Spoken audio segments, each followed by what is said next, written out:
What is root cause analysis in software testing? Root cause analysis, we also call it as a RCA.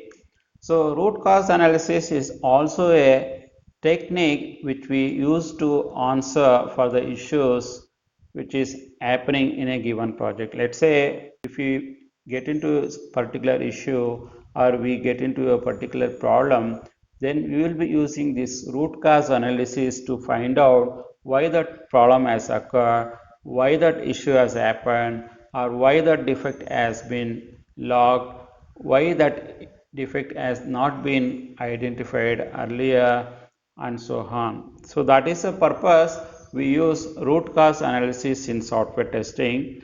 Basically, using this technique, we can trace back to the issues. We can easily identify why that issue has been occurred. So that is where we can trace back to the root.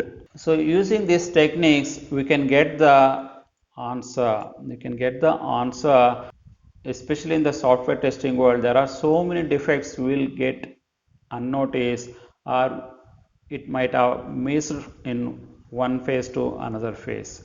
During that time, we can easily do a root cause analysis to identify where the defect has been leaked, where defect is not able to identify, whether it's due to a tester mistake or whether it is due to a developer mistake or due to any other reasons.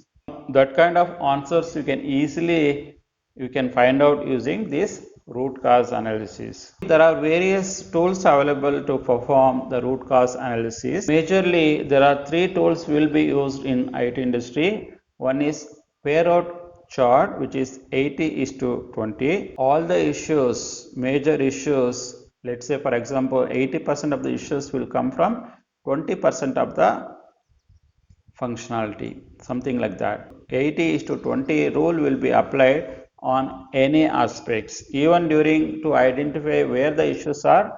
Still, here also will be applying this 80:20 parrot chart, and also a fishbone diagram also we can adopt to assess the root cause analysis. And also we have 5 whys method, where we will be keep asking multiple times why and so on, so that we will get the right answer why that issue has been occurred.